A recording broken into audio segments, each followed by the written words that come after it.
e Grécia. Também esperado, a Grécia é a sequência. Nós encontramos ali, falamos, né, das divisões dos Seleucidas e dos Ptolomeus. Vocês estão lembrados disso, né? Lembra do quadro que a gente mostrou aqui? Ninguém tem dúvida sobre isso, a gente chegou até a botar os nomes em cada um dos personagens à medida que a gente lê o verso, para vocês verem o grau de confiança que os teólogos, com contribuição dos historiadores, têm, tá bom? Ninguém tem dúvida. Então essa primeira parte do capítulo 11, 100%, vai até ali o versículo 13, tá bom? Depois entra em cena Roma, tá bom? Que é esperado, né? Nós sabemos que depois da Grécia entra em cena Roma, então ali também, ok? Lembre-se do paralelismo das linhas proféticas, isso é muito importante. Então a partir ali do 14, alguns dizem que no 16, mas entra em cena Roma, tá? E Roma, ela vai andar aí no capítulo até o momento que tem a morte de Jesus. Eu vou lembrar de novo esse quadrinho aqui, ó. Esse aqui é importante, tá bom? No verso 22 e no verso 31, são dois pontos referenciais que a gente tem aí, tá? Nós saímos do verso 22 sob a direção de Roma Imperial, e nós chegamos no 31 sob a direção de Roma Papal. Então, no meio, há uma transformação, uma transição de Roma Imperial para Roma Papal. Como é feita essa transição? Muito interessante. As mesmas citações que são feitas, aplicadas a Roma Imperial, personagens de Roma Imperial, elas aplicam também a Roma Papal, né? E eu citei um exemplo para vocês do homem vil, uma expressão que aparece aqui. Primeiro atribuído a um imperador romano, depois atribuído a um papa, ou um conjunto de papas, né? Lembra que a gente falou sobre a Grécia, que você tinha ali os Ptolomeus, os Seleucidas, tá? Esse mesmo conceito se aplica a Roma. Na medida que a história de Roma vai caminhando, você vai tendo a sequência dos imperadores. Alguns a gente até viu nos versos aqui. Nós falamos de Júlio César, falamos de Augusto, César Augusto, que foi do tempo de Jesus.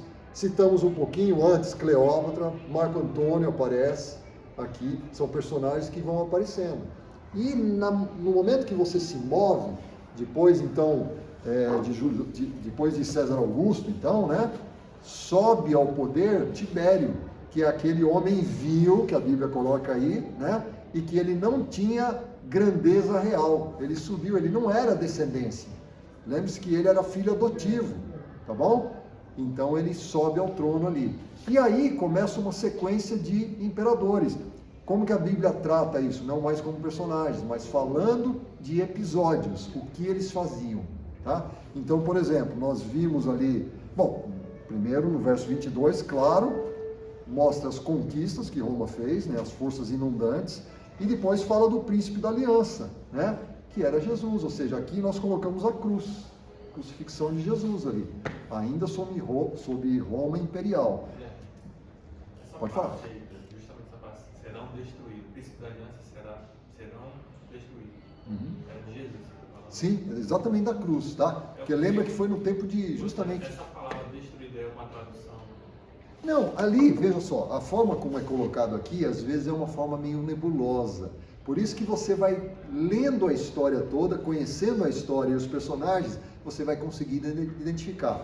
É como se a Bíblia estivesse escrita nessa parte aí, meio simbolicamente, não é simbólico aqui, o capítulo 11, lembra que eu falei para vocês, aparecem os personagens, tá bom? Mas eles são codificados, de forma que só alguém que senta para estudar e entende o conceito religioso e vai para a história buscar uma ancoragem, consegue compreender os personagens. Uma grande parte de pessoas lê esse capítulo e fala, nossa, isso é uma confusão, não entendo nada, tá bom? Eu achei essa palavra muito pesada, destruído, Jesus destruído. Sim, mas não está na minha tradução. Foi crucificado, né? Foi destruído. É que você está falando aqui no capítulo do versículo 22, né? Como também o príncipe da aliança, que é Cristo que você fala. Sim. Então nós estamos aqui na semana 62. Me permite falar de... Na última semana. Última semana. Isso.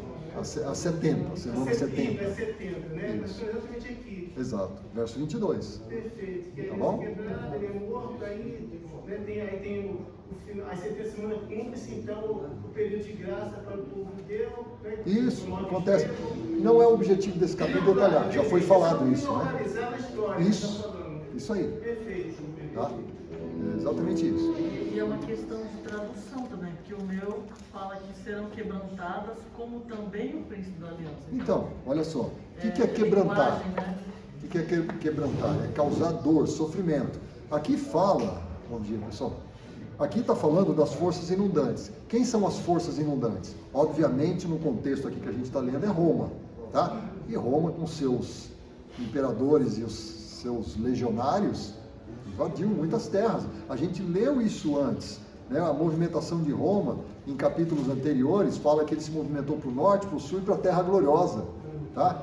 Justamente, lembre-se que o enfoque é sempre o povo de Deus, né?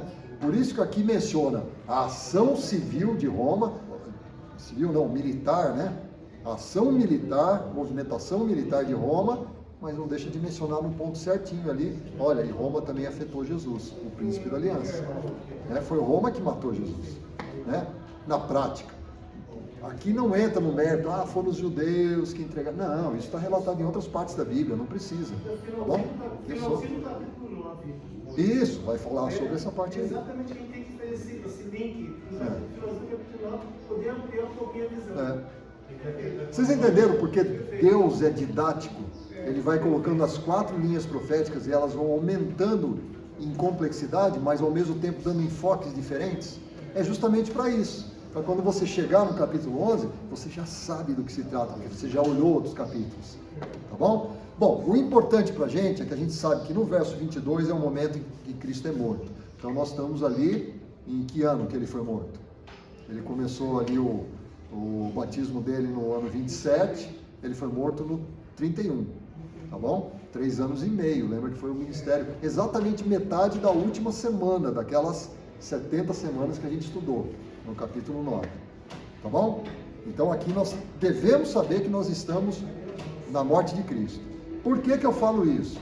Porque essa é uma parte mais difícil de interpretar e tem variações de interpretações, tá bom? Mas não tem motivo para a gente se atrapalhar se a gente fincar esses pontos de referência, como eu coloquei ali para vocês, tá?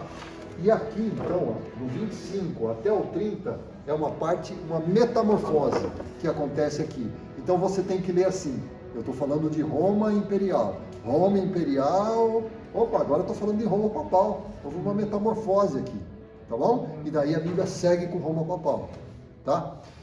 Então, primeira parte, Medo-Persa e Grécia, segunda parte, Roma, na sua fase imperial, faz uma metamorfose e vai para a sua fase papal, tá? E aí a última parte do capítulo, que é a mais misteriosa, ou que era, está começando a se desvendar diante de nós agora, tá bom? Há 5 anos atrás, eu costumo falar, na verdade, 8 anos atrás, quando a gente começou essas classes assim, a gente não sabia direito o que era.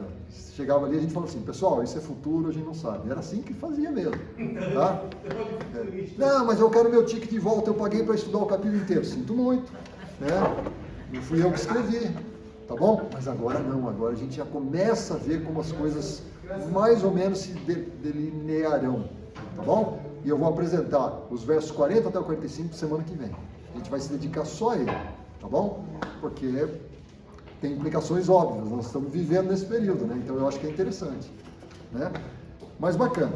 Bom, compreendido isso, então, eu queria retomar, pessoal, do verso 28, tá?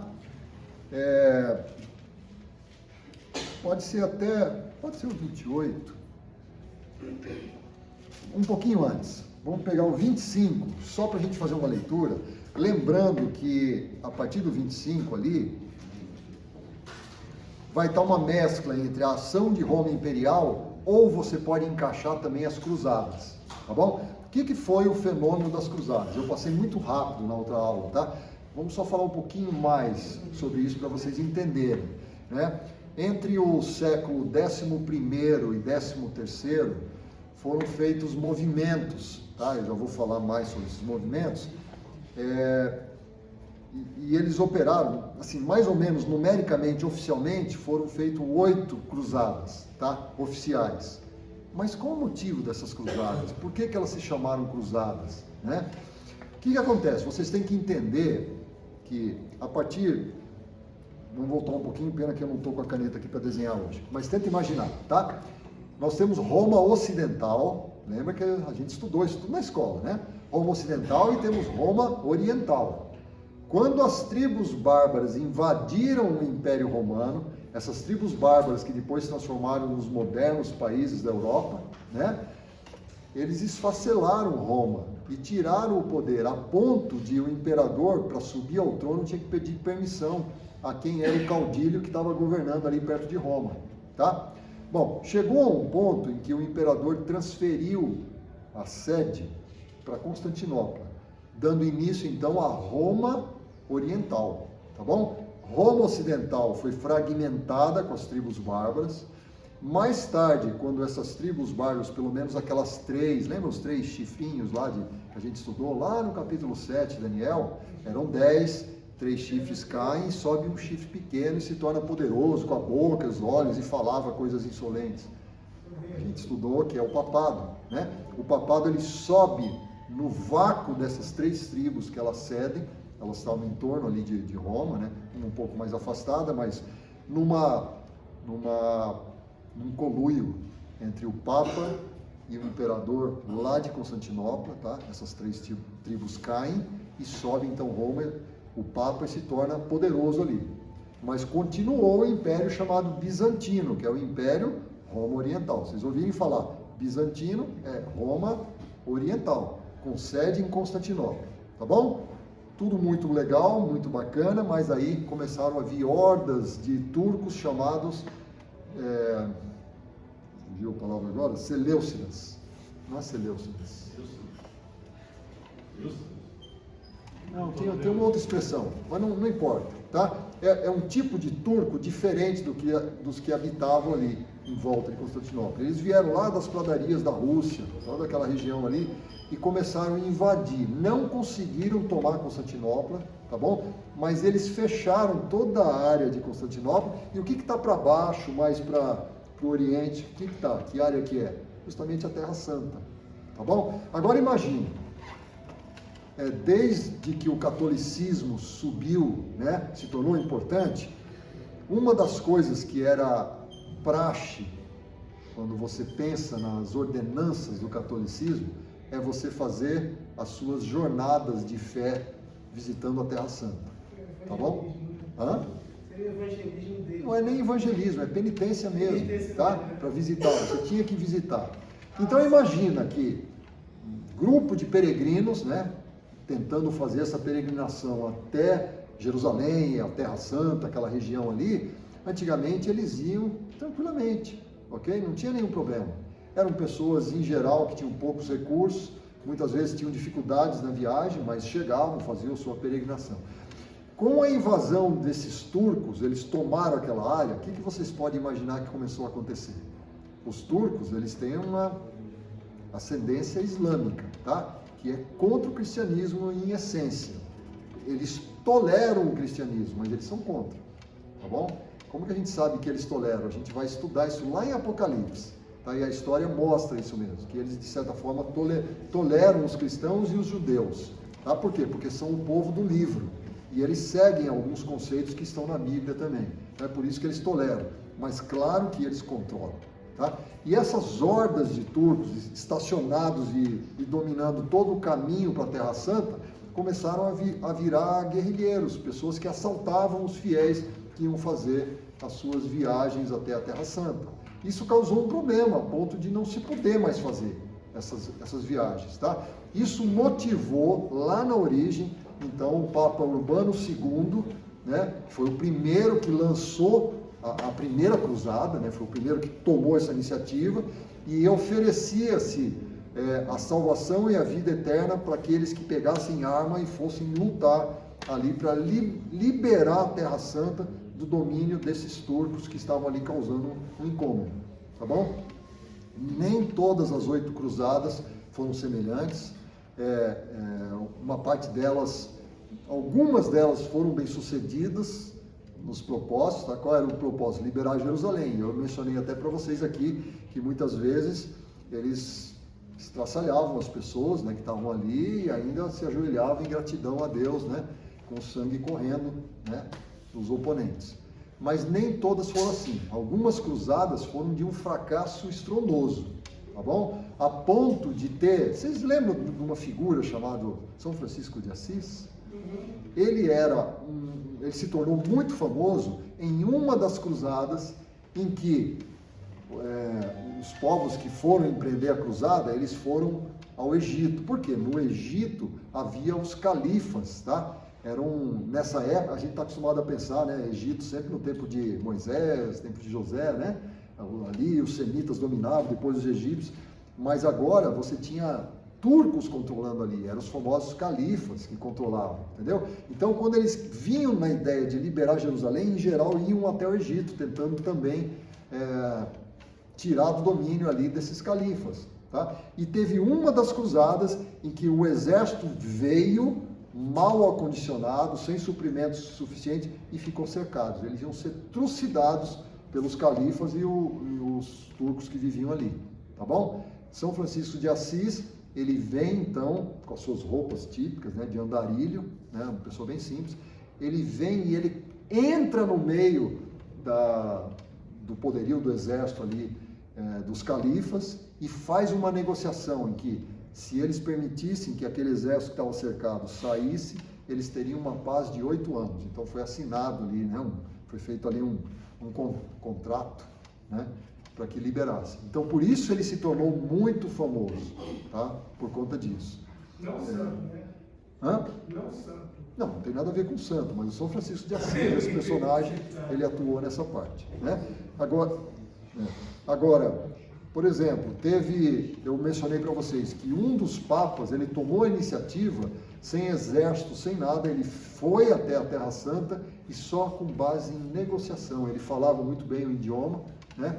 Então ele conseguiu negociar e conseguiu ter acesso aos peregrinos para Jerusalém, ok? Um ponto importante também é que os califas que viviam na região do Egito ali, eles às vezes alugavam navios dos gregos, tá? E vocês vão ver uma expressão, nós vamos ler daqui a pouquinho, navios ou naves de Quitim. Vocês vão ver essa expressão aí, tá?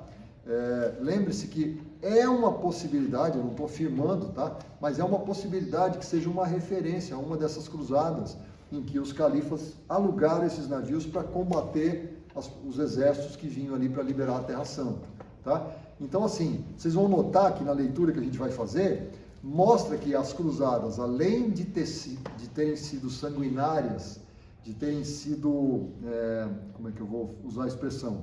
De você fazer acordos e você trair, as partes fazerem acordos só para quebrarem depois o acordo e se traírem mutuamente, né? Uma das cruzadas, inclusive, lembra do rei Ricardo Coração de Leão? Ele foi numa dessas cruzadas quando ele soube que o irmão dele estava tramando contra ele junto com o rei da França. Então ele volta ali, mas ele era um dos combatentes na cruzada e ele ganhou esse nome justamente pela força dele, aguerrida, né, no combate. Tá? Então, assim, são vários episódios que você vai vendo, mas em geral do primeiro século, do 11º século até o 13º século, ocorreram esses fenômenos. Teve uma das cruzadas que não foi patrocinada por um papa, foi patrocinada por um próprio rei. Por quê? Ele tinha, quando um papa fez o apelo para que se fizesse a cruzada, ele não mobilizou o exército dele para fazer isso. Ou seja, em outras palavras, ele deu de ombros para isso. E aí o papa excomungou ele, tá? Ele querendo remediar isso, porque lembre-se que excomungão, né? É uma palavra estranha, mas acho que é isso mesmo. O ato de excomungar, né? Talvez seja melhor, não sei se existe o substantivo, mas era uma coisa muito séria. É como se Deus viraria as costas para você seria um amaldiçoado. Então isso pegava muito na consciência das pessoas, né? E aí então esse rei decide ele fazer uma cruzada. Então ele monta o exército e aí vai fazer ele mesmo, né? Não foi um papa direto que organizou, tá? Bom, esse é o aspecto assim geral E lembre-se que sempre no conceito de tentar liberar a Terra Santa para que os peregrinos pudessem fazer as suas visitas, né? Professor, as cruzadas, assim, ela é uma mancha na história ou teve alguma coisa boa que se atribui a essas cruzadas? Boa pergunta. Na verdade, algumas coisas aconteceram no sentido de serem boas, né? A história relata esses detalhes, mas lembre-se que a Bíblia, ela foca sempre os poderes ou os movimentos ou as agitações humanas pelo seu lado pior, pelo seu lado em que afeta os cristãos, que afeta o povo de Deus, né? E nesse sentido, a grande maioria das ações foram ruins, foram negativas, foram de morte. Lembre-se que o capítulo 11, ele está retratando a beliculosidade do ser humano, tá? Vocês podem ver que todas as pessoas são belicosas, elas brigam entre si. Vocês estão vendo isso desde o início do capítulo, tá? E finalmente, a parte que nós vamos ver agora, essas ações se voltam contra o povo de Deus. Então vocês vão ver que o povo de Deus sofre muito a ação de todos esses poderes que estão envolvidos aqui, tá? Então a Bíblia sempre foca nesse lado negativo. É a mesma pergunta, e é boa a pergunta, quando você fala assim, puxa vida, mas então o papado é só coisa negativa, é só ruim? Não. Quantas pessoas fiéis tinham ali, sinceras, que dirigiam hospitais, universidades, escolas, amparam os pobres, tá? Quantas pessoas que eram inclusive martirizadas também, tá? Então assim, claro que teve pessoas e coisas boas no papado, mas a Bíblia foca o lado negativo, o lado que oferece uma pressão à consciência das pessoas, de você não poder exercer a sua religião de acordo com o ensinamento bíblico. Esse é o lado que é focado em relação ao papado, opressor. A própria esposa de Pilatos, né, quando eu falo alguma coisa, ela era uma pessoa temente a Deus, né, está dentro do palácio, né? Como havia muitas pessoas dentro do próprio palácio que servia a Roma que, de certa forma, era convertida, era possível, sim. verdadeiro. E sempre foi assim, inclusive nos impérios anteriores, foi assim, o próprio Nabucodonosor que a gente viu, Ciro. Então, existe coisas boas, com certeza. Existem pessoas boas, né? Isso, Deus quer salvar todos. Deus vai considerar, eu não sei como ele vai considerar, mas Deus de alguma forma, de alguma forma assim, é porque eu desconheço, né? Claro que Deus tem a forma, mas ele é justo, né? Então, tá pessoal, então assim, vamos entrar aí, vamos ler a partir do verso 25, para a gente entender esse fenômeno aí das cruzadas, tá? Cada um pode ler um verso, por favor? Vamos começar hoje aqui na esquerda? Quem está com a Bíblia pronta aí? Capítulo 11, verso 25. Suscitará sua força e o seu ânimo contra o rei do sul, à frente de grande exército. O rei do sul sairá à batalha com grande e muito poderoso exército, mas não prevalecerá, porque maquinarão projetos contra ele. Aqui um detalhe importante para a gente acompanhar. Vocês viram que desde lá do verso 13, que não se menciona mais o rei do norte, certo? E nem o rei do sul, mas agora se começa a mencionar o rei do sul. O rei do norte, ele está implícito no texto, e semana que vem eu vou mostrar para vocês, né, a referência. Mas claro que vocês já estão percebendo quem é o rei do norte, quem que vai se transformar o rei do norte. Mas ele não aparece durante o ponto da metamorfose, tá? Essa metamorfose de Roma imperial para Roma papal. Ele vai aparecer mais para frente. Curioso esse detalhe. Mas o rei do sul, sim. E lembre-se que eu falei para vocês que não foi uma só, foi mais de uma cruzada. Os exércitos vinham e iam em direção ao Egito, para tentar tirar o Egito do califato, tá bom? Então, por isso, olha que legal essa referência aqui ao rei do sul, né? Nós estamos acostumados a entender o rei do sul como sendo Ptolomeu, Egito. Aqui é uma outra fase, mas para a gente cai naturalmente. O rei do sul é quem está no Egito, quem está comandando ali, tá bom? Daqui para frente, vocês vão vendo que o rei do sul vai começar a se transformar também, e ele deixa de ser uma pessoa e passa a ser uma ideologia, tá bom? Mas, semana que vem.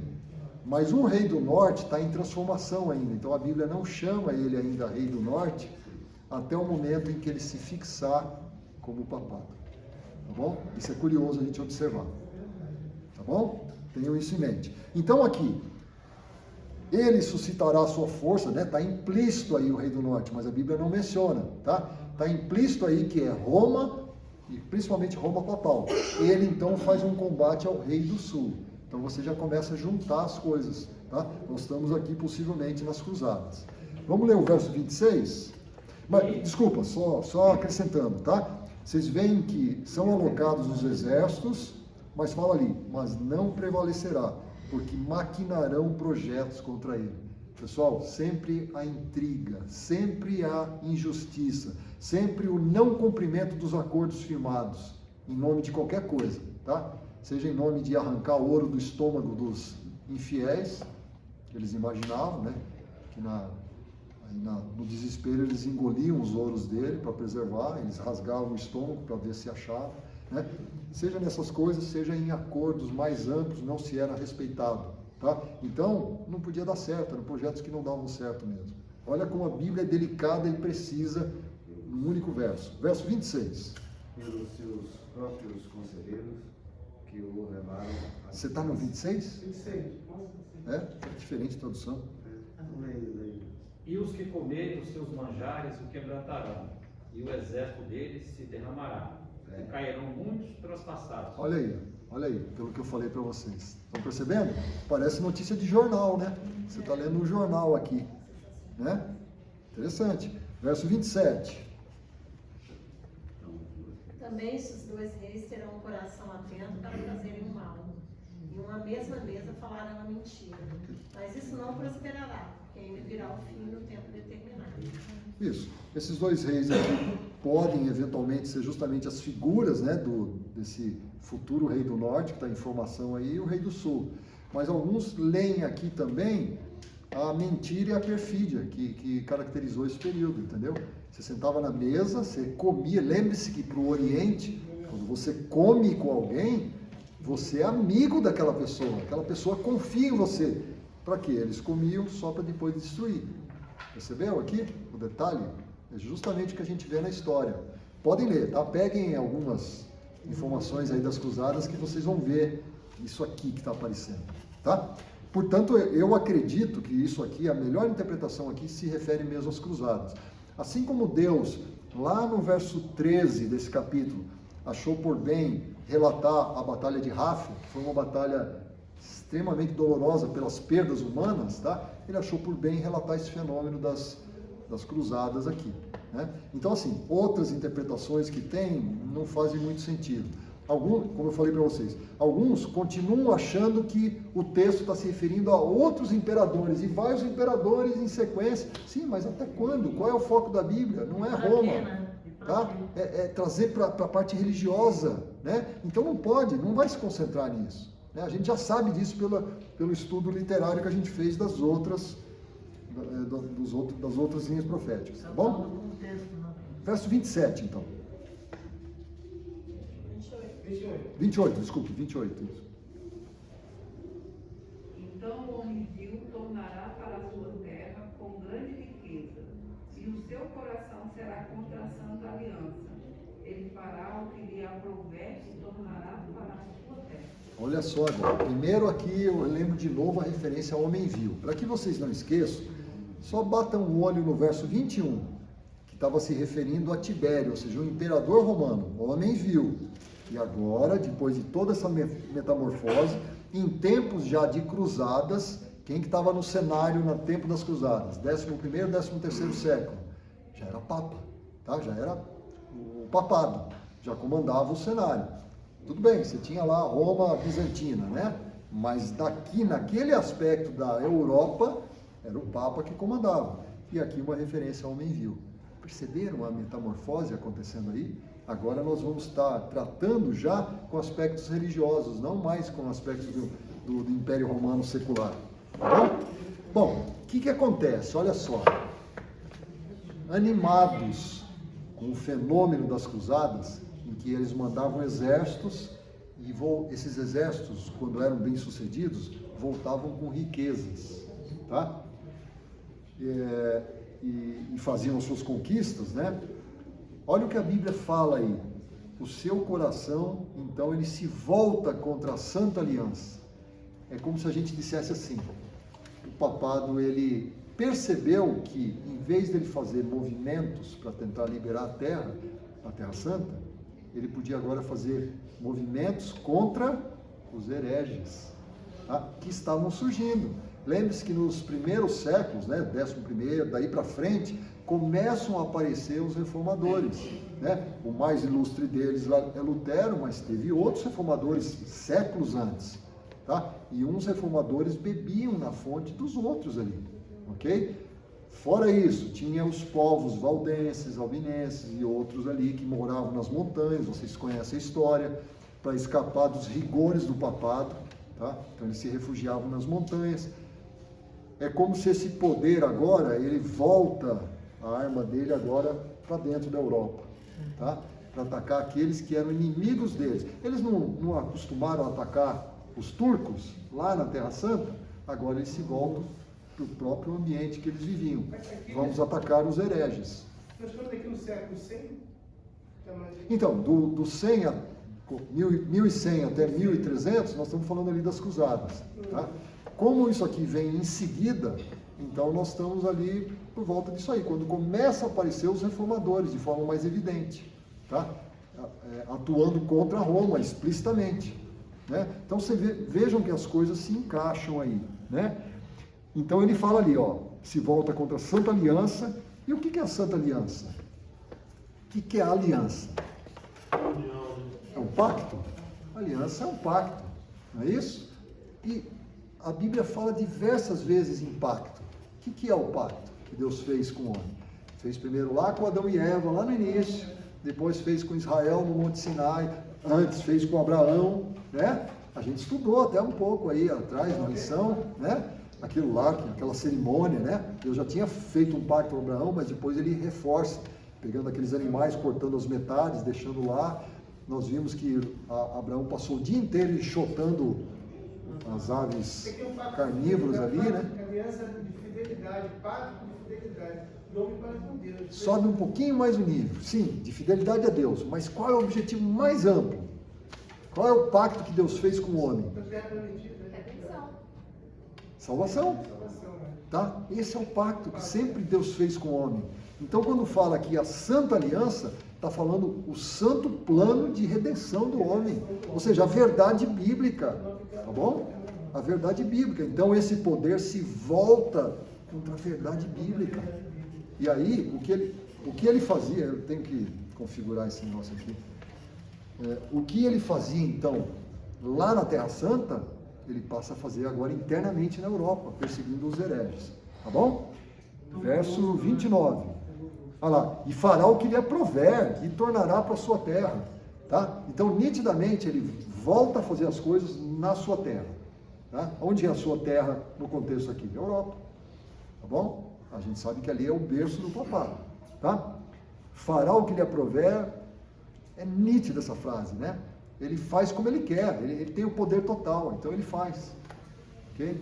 Verso 29. No tempo determinado tornará a avançar contra o sul, mas não será nesta última vez como foi na primeira. Lê o 30, porque está conectado também.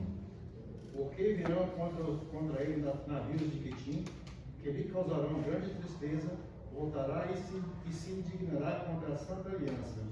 Fará o que lhe aprouver, e tendo voltado, atenderá aos que tiverem desamparado a Santa Aliança. Vocês viram que aqui, nesses dois versos, ele faz um reforço do que a gente viu anteriormente, tá?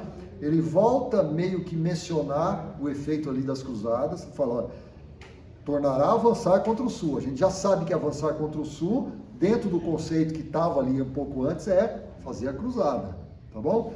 Tornará a avançar contra o sul, mas não será, ele não vai ser bem sucedido, né? E aqui que é feita a menção dos navios de Quitim. Só para vocês entenderem, essa palavra Quitim aparece algumas vezes na Bíblia, né? Ela aparece lá no início, naqueles povos lá de Gênesis, tá? Possivelmente que habitavam a ilha de Chipre, tá? E o que acontece? O conceito inicial era isso, aqueles habitantes que habitavam ali, na costa ali da Terra Santa, né? Vocês sabem onde fica a ilha ali. Mas com o tempo, essa expressão navio, essa expressão Quitim, passou a ser, primeiro, ataques que vêm do Ocidente, tá? Por exemplo, gregos. Por isso que aqui fala navios de Quitim, né? Seriam navios alugados dos gregos, tá? Mas depois, com o passar do tempo, né, adquiriu o conceito de forças opressoras, tá bom? Então, essa palavra Quitim, ela tem essa passagem ao longo do tempo na Bíblia. Primeiro da ilha de Chipre, depois os gregos e depois mais geral, poderes que vêm invasores, tá? Então, aqui, no conceito, né, onde Daniel tinha um entendimento, possivelmente pode ser uma referência aí ou aos gregos ou aos poderes invasores, tá? Certamente não tinha mais a conotação só da ilhazinha ali, tá? Já estava um pouco mais ampla essa visão pelo contexto bíblico aí. Bom, e olha o que ele repete: esses navios causarão tristeza, ou seja, foi mal sucedida aquele empreendimento, né? Porque ele não foi de novo ao Rei do Sul, foi mal sucedido, causou tristeza. Então ele volta, olha a repetição do verso que a gente viu um verso antes ali. Ele volta e se indignará contra a Santa Aliança, tá bom? E aí de novo, ó, e fará o que lhe aprouver. De novo, reforçando o ponto. E tendo voltado, atenderá aos que tiverem desamparado a Santa Aliança. Quem que ele atende então? Para quem que ele é benéfico? Para aqueles que, como ele, desampararam a Santa Aliança, ou trabalham contra a Santa Aliança, tá? Eu queria que vocês voltassem um verso, no verso 24. Olha o que fala aqui, que os imperadores, Roma imperial, fazia com seus amiguinhos, ou seja, aqueles que ajudavam nas conquistas. Vamos ler o verso 24. A gente virá também caladamente aos lugares mais férteis da província e fará o que nunca fizeram seus pais, nem os pais de seus pais. Repartirá entre eles a presa, os despojos e os bens, e maquinará os seus projetos contra as fortalezas, mas por certo tempo. Vocês notaram aí a expressão? Ele vai repartir entre os amigos a presa. E a gente sabe que, historicamente, Roma, quando fazia sua conquista, as pessoas principais, os generais, tudo, eles recebiam uma generosa porção de terra nessas áreas conquistadas. Até alguns soldados rasos chegavam a receber também. Então veja, né, que forma de trazer, olha, vai comigo ali que depois você vai ter um benefício. Ou seja, os amigos são beneficiados pelo poder. Nós estamos vendo a mesma coisa aqui agora falando sobre Roma papal. Estão percebendo? Olha lá. E fará o que lhe aprouver, e tendo voltado, atenderá aos que tiverem desamparado a Santa Aliança. Ora, ele não desamparou a Santa Aliança? Ele não, como diz a Bíblia ali, ele será contra a Santa Aliança. Então esse ele, né, os amigos que se juntam com ele contra a Santa Aliança, ele vai favorecer. Tá bom? Isso a gente vê na história de Roma papal, claro, né?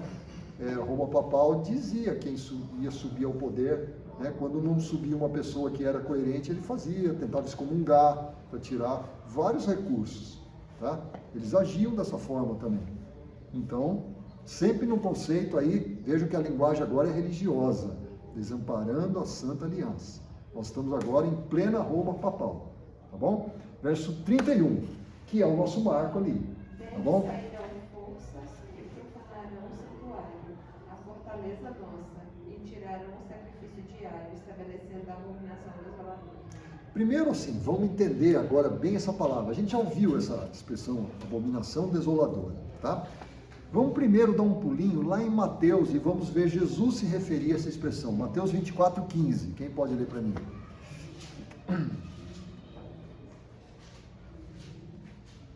Quando, pois, vides o abominável da desolação de que falou o profeta Daniel no lugar santo, quem o entende? De quem Jesus estava falando?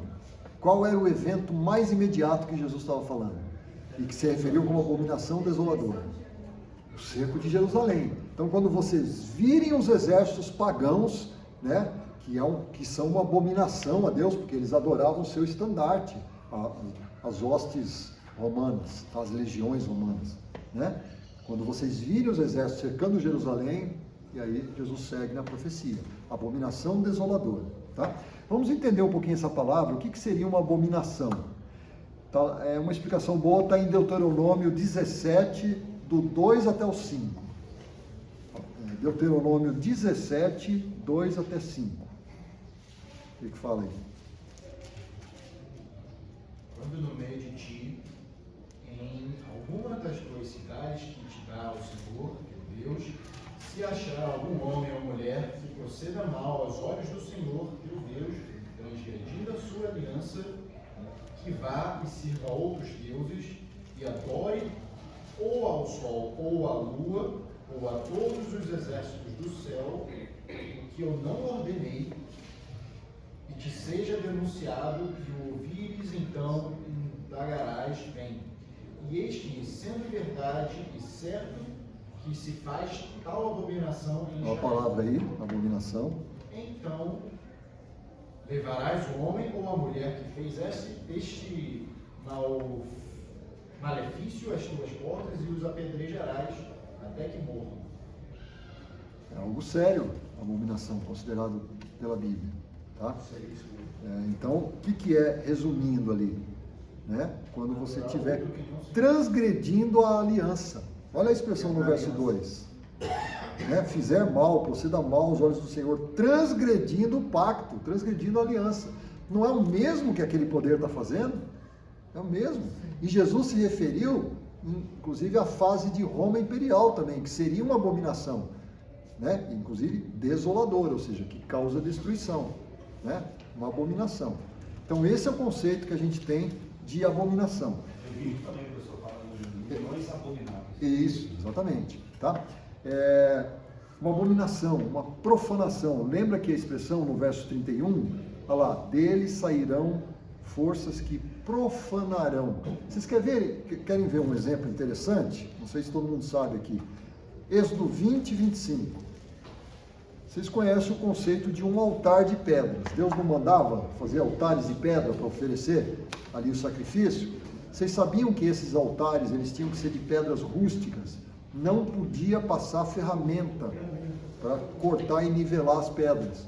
É considerado uma profanação. Ó, capítulo 20, 25 de Êxodo. Se me levantares um altar de pedra, não o farás de pedras lavradas, pois se sobre eles manejares a tua ferramenta, profaná-lo-ás. Tá bom? Então veja que esse poder é uma abominação e ele profana as coisas sagradas. Ok? Bom, no verso 31, agora vamos fazer só a conexão aqui com Daniel 8,13. Quem pode ler Daniel 8,13? Nós já estudamos. Vejam que é o mesmo assunto, o mesmo evento. Daniel 8,13. Depois houve um santo que falava e disse outro santo àquele que falava: até quando durará a visão do sacrifício contínuo e da transgressão assoladora, para que sejam entregues o santuário e o exército, a fim de serem pisados? Notaram que em vez de abominação assoladora, aqui usa a expressão transgressão assoladora, mas é a mesma coisa. Nós não vimos que a abominação é transgredir o pacto de Deus? Transgressão, é sinônimo. Esse verso aqui é exatamente esse que a gente está lendo no 31, naquele desenho que eu fiz, né? Aqui, olha a linha de equivalência, tá bom? Então nós sabemos que nós estamos agora em plena Idade Média, com o poder papal dominando, e mais do que isso, quebrando a Santa Aliança e obliterando a visão das pessoas do santuário celestial, como a gente já estudou, certo? Verso 31, então. Mas olha o que acontece, né? Inclusive fala ali, né? Tirando, lembre-se que não existe a palavra sacrifício no original, tirando o contínuo, né? Ou seja, todo o trabalho de intercessão de Jesus e estabelecendo então a abominação. Olha, claro, se ele tira da visão das pessoas o serviço contínuo de Jesus no santuário celestial, ele estabeleceu uma abominação, né? Vamos à missa, vamos fazer missa, vamos confessar para o padre.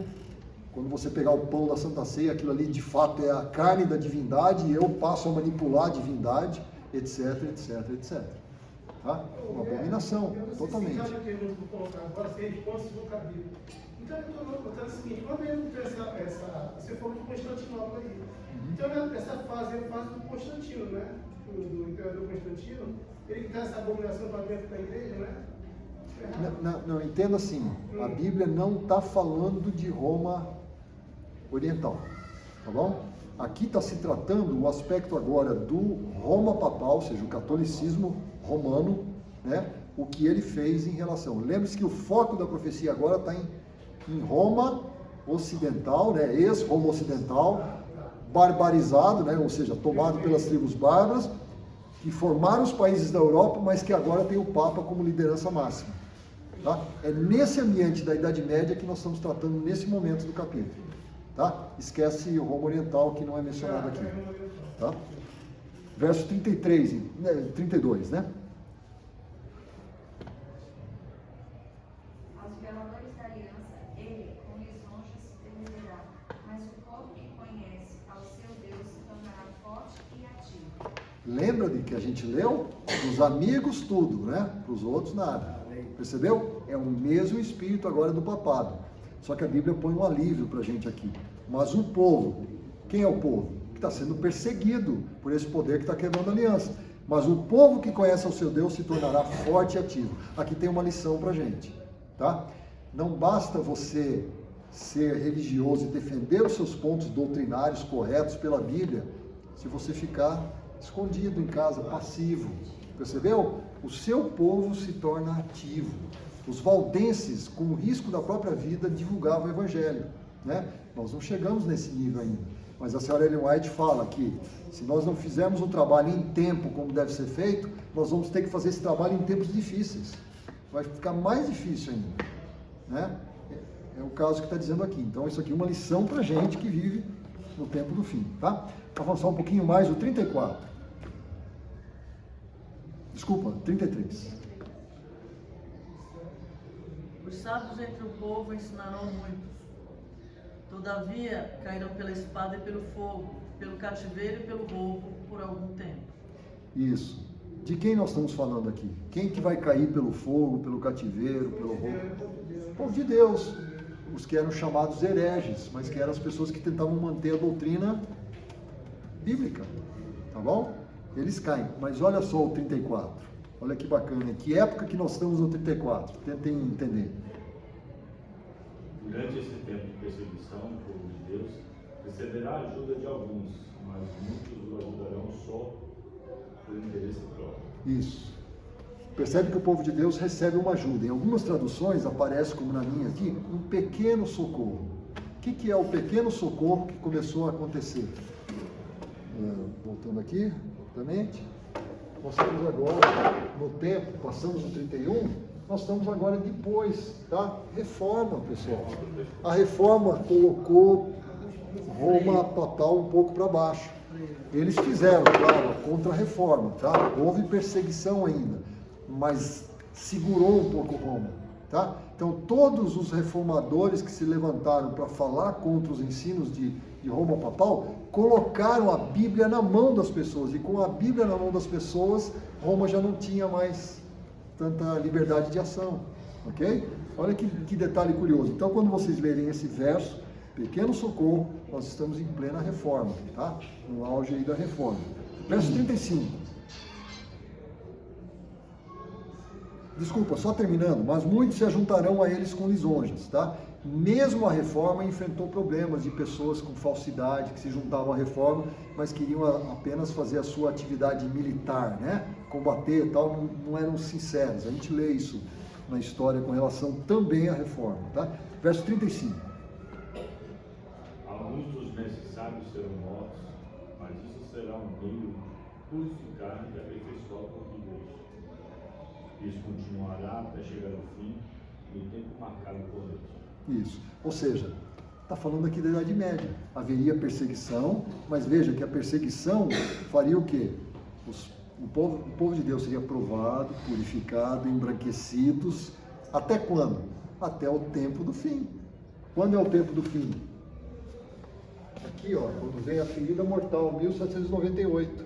Aqui Roma perdeu totalmente o poder temporal que ela tinha. Né? Agora nós estamos vivendo o tempo da cura da ferida. Então Roma novamente está ganhando um poder, mas ainda não chegou lá. A ferida não está completamente curada.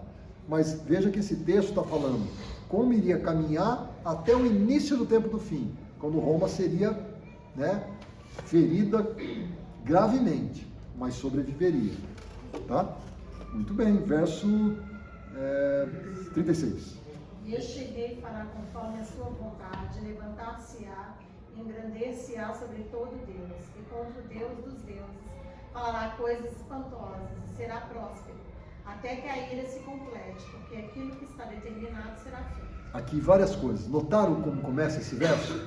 Este rei está começando a materializar a figura do rei do norte, mas ele ainda é referido como este rei. Tá? Percebam isso, essa metamorfose. Tá? Depois, fará segundo a sua vontade. A gente já sabe disso, Roma faz segundo a sua vontade. Apareceu 2 vezes falando isso. Ele se levantará e se engrandecerá sobre todo Deus. A gente já sabe isso também. Lembra da ponta pequena, com a boca, e que falava insolência contra Deus? Está aqui. E até quando? Contra o Deus dos deuses falará coisas incríveis. A gente já viu isso no capítulo 7. Depois, e será próspero, claro, né? Até quando? Até que se cumpra a indignação, porque aquilo que está determinado será feito. Que indignação? Capítulo 7, quando a gente vê o animal sendo julgado por Deus e queimado, destruído. Então aqui a Bíblia brevemente dá um vislumbre assim, olha, não se preocupem, esse poder vai ser julgado e vai ser destruído. Tá? É exatamente esse aqui é o par lá com o capítulo 7, que fala do julgamento. Fala do julgamento não somente do povo de Deus, mas do animal terrível e espantoso. E com ele o chifrinho pequeno ali que fala bobagem, né? Fala insolência, ok? Só para a gente terminar, eu vou até o 39, se vocês me permitirem. Olha só, vamos ler o 37 rapidamente, a gente consegue terminar. 37. Não terá respeito aos deuses de seus pais, nem ao desejo de mulheres, nem a qualquer deus, porque sobretudo se engrandecerá. A gente já sabe que aqui quem tenta se engrandecer sobre tudo é Roma papal. Detalhe curioso, esse não terá respeito pelo desejo de mulheres, tá? Alguns teólogos, existem algumas dúvidas aí, mas alguns teólogos consideram que é o fator da castidade, um ponto, e do celibato, por outro lado, né? Roma dá muita importância a essas coisas, tá? Então pode ser uma menção aqui nesse sentido, tá? Celibato, etc, né? Mas no fundo não tem respeito pelos deuses. Verso 38. Olha agora o que ele vai lançar aqui de interessante. Mas em lugar dos deuses honrará o Deus das fortalezas, a um Deus que seus pais não conheceram.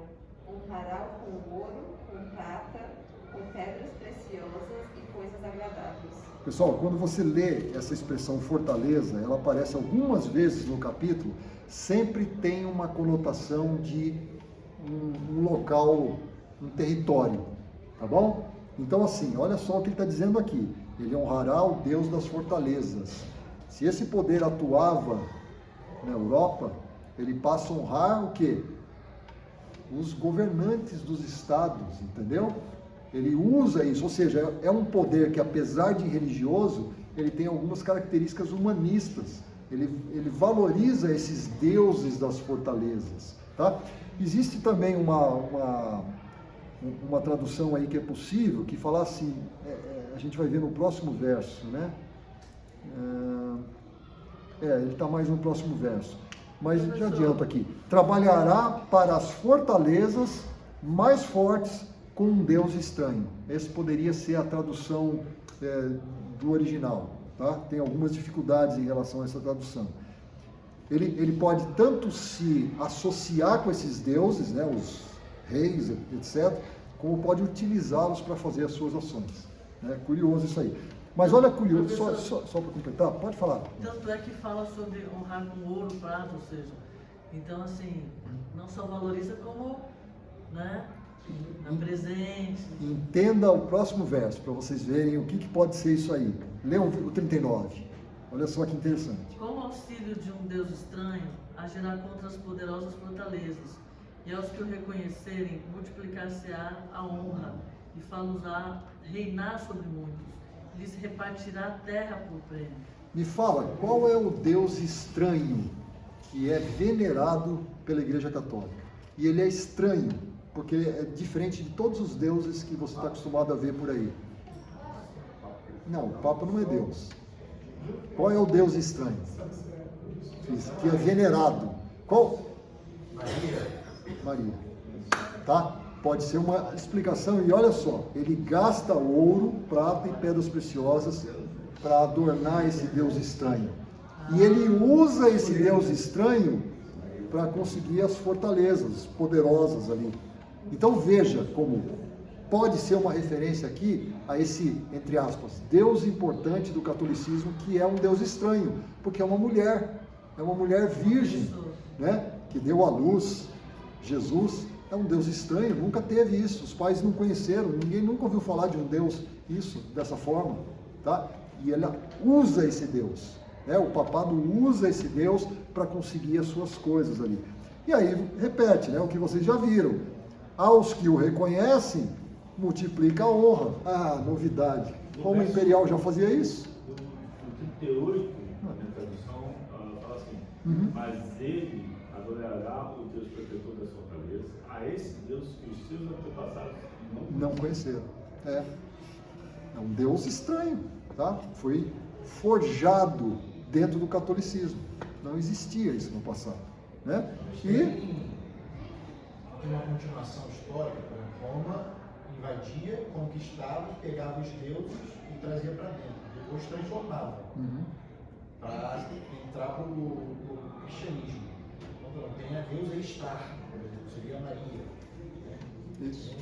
A correlação com outros deuses. Não deixa de ser um Deus estranho, né? Porque é uma mulher que é venerada ali, né? E aí, ó, só para reforçar de novo, final do verso 39, e fala-os a reinar sobre muitos e lhes repartirá a terra por prêmio. Isso lembra algum verso que a gente leu no início do estudo? Os Césares, né? Os imperadores não faziam o mesmo com seus amigos generais? Está completa aqui a metamorfose, tá? Toda a transformação que teve, oficializado agora aqui, que nós estamos falando de Roma, ninguém mais tem dúvida nesse ponto. E semana que vem, então, a gente aborda aí o verso 40 até o final do capítulo, tá? Beleza?